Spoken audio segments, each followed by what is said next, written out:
അല്ലാഹുവിന്റെ റസൂൽ സ്വല്ലല്ലാഹു അലൈഹി വസല്ലമയുടെ സ്ഥിരപ്പെട്ട അധ്യാപനങ്ങൾ, അല്ലാഹുവിന്റെ റസൂലിന്റെ അനിഷേധ്യമായ സുന്നത്തുകൾ, അതിനെതിരെ സംസാരിക്കുന്നവർ അവർ നബിയോട് കാണിക്കുന്ന അനാദരവ് എത്രമേൽ അപകടകരമായിരിക്കും. റസൂലുള്ളാഹിയുടെ സന്നിധിയിൽ അവിടുത്തെ ശബ്ദത്തെക്കാൾ ശബ്ദമുയർത്തിയാൽ പോലും അവരുടെ കർമ്മങ്ങൾ നിഷ്ഫലമാകുമെന്ന് സ്വഹാബത്തിനോട് അറിയിച്ചിരിക്കവേ, ശ്രദ്ധിക്കണം നിങ്ങൾ ഈ വാചകം.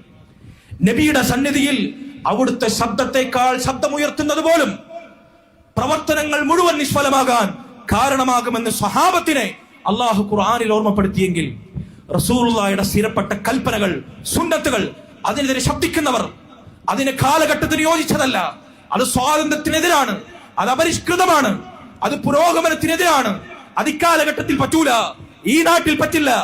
ഇതൊക്കെ 14 മുമ്പ് അറേബ്യൻ കാലഘട്ടത്തിൽ ജസീറത്തുൽ അറബിൽ അന്നത്തെ കാലത്ത് യോജിച്ചതാണ്, അത് കാലിക പ്രസക്തമല്ല എന്നിങ്ങനെ പെരുമ്പറയടിക്കുന്നവർ അവർ കാണിക്കുന്ന ആക്ഷേപത്തിന്റെ ഗൗരവം അവർ ചിന്തിച്ചിട്ടുണ്ടോ? അവർക്ക് ഇസ്ലാമിൽ സ്ഥാനമുണ്ടാകുമോ? നമ്മൾ ആലോചിച്ചു നോക്കുക. അതുകൊണ്ട് സഹോദരങ്ങളെ, റസൂലുള്ളാഹി സ്വല്ലല്ലാഹു അലൈഹി വസല്ലമയുടെ മരണശേഷം അവിടുത്തെ സുന്നത്തിനെ ഈ രൂപത്തിൽ ഇപ്രകാരം ആദരിക്കാൻ, ബഹുമാനിക്കാൻ നമുക്ക് സാധിക്കണം.